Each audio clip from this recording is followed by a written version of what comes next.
A judge and jury just found that Walgreens, Walmart, and CVS were all held liable and accountable for furthering the opioid epidemic in northern Ohio.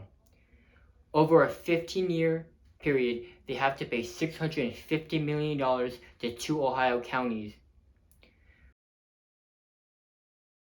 Earlier this year, 4 companies have been fined $26 billion for also furthering the opioid epidemic. And these companies, as you know, are Johnson & Johnson, Cardinal Health, McKesson, and American Source Bergen, all fined $26 billion for the opioid epidemic. Now, Walmart, Walgreens, and CVS were held liable over a 6-week trial by an Ohio judge and jury. So we can break this down, right? So, over a 2012-2016 court documents published show that 80 million opioid pills were distributed to Trumbull County with only a population of 200,000 people.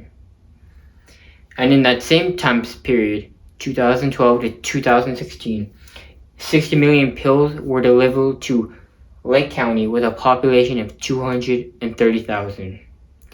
That's around 140 million pills distributed over a 4-year period to a population and region spanning 430,000 people to Trumbull County and Lake County, right?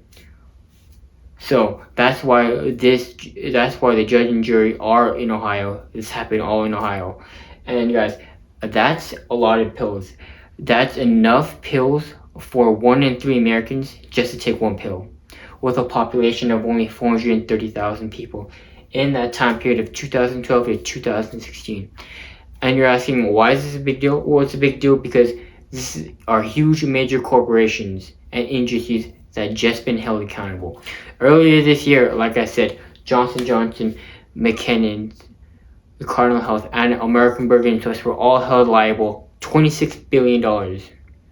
These 3 companies were only held liable for kind of being the middleman, only for $650 million, right?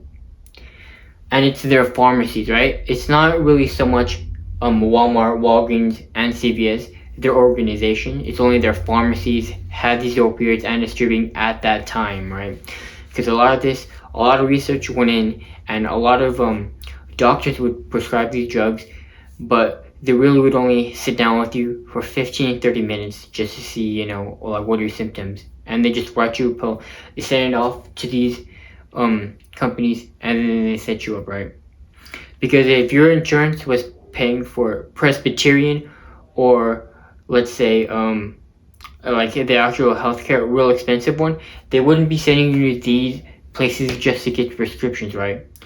Because these would be kind of like what we would say cheap places to get pills at, right? Because they mass produce pills and they put it on, because not every insurance can cover really nice expensive places, right? So that's why Walmart and Walgreens were such easy targets for people to get opioids, and they actually are still in another lawsuit trying to get over $1 billion. So this is still going to play out, and the other side is appealing, so we'll see what happens, right? But should they be fined more? Because just over Walmart and Walgreens and CVS, like, they generate trillions of dollars of revenue each year. So $650 million is not really that much compared to how much they make annually, right? And you're going to ask, who are these counties? What are their demographic? Why are these counties suing, right? 430,000 people in 2 regions, and most of these were low income in northern Ohio, right? Low income, kind of a lot of like minority demographic, right? That's the hard part we have to get through, the hard part we have to answer, right? Because most of these people affected are homeless, minority, or they're just poor and uneducated, right? Because that's how they get addicted, right? And a lot of these manufacturers are actually prescribing too much, right? Like, let's say if my leg is hurting, or I have some surgery, an arthroscopic surgery, I need to take some opioids just for that pain, and that's alright because you just had surgery. So if I'm taking that, I need opioids for like 4 to 5 days. But they give you opioids for 30 days, enough for 30 days. And if you get another refill, it's another 30 days. So they automatically give you too many pills and they hook you up with strong addictives, right? Because a lot of times the patients are actually getting these treatments, getting these pills, don't know the full education, right? Because the doctor is not going to sit with you and be like, well, this is wrong, maybe you should take a look at this. Well, I'm just going to give you the whole course history about this drug pill and all that. No, they're not going to give you history. They're not going to give you a lot of education and a lot of backlash that they're pushing under the rug just because they don't want to get the scrutiny, because they know that these pills are addictive and they know they're super addictive. Why? Because there is an opioid epidemic in America, right?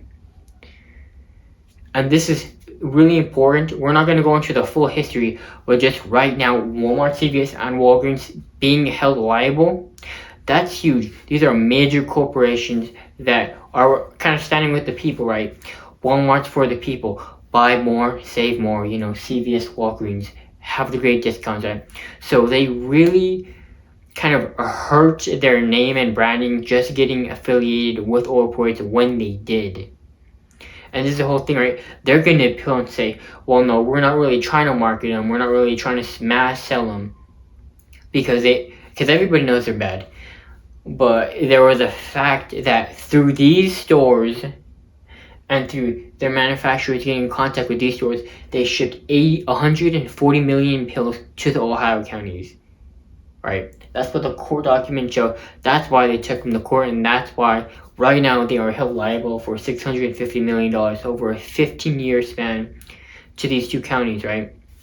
And you're going to ask yourself, well, isn't it the patient's fault for buying these pills? Well, not really, right? Because when the patient goes to the doctor that's prescribing these pills, or the patient's going to the practitioner that's recommending the doctor for treatment, they're actually going to seek help right away for a short term, how they're feeling right now.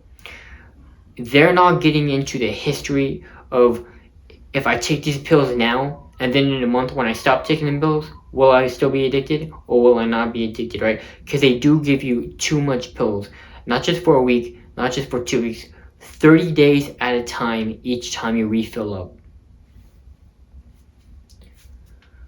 So far we have Walmart, Walgreens, CVS fined $650 million over a 6-week trial. They're still going to appeal it. Earlier this year, $26 billion were fined for McKesson, Johnson & Johnson, AmerisourceBergen, and Cardinal Health. So that's the news so far. If you guys like this video,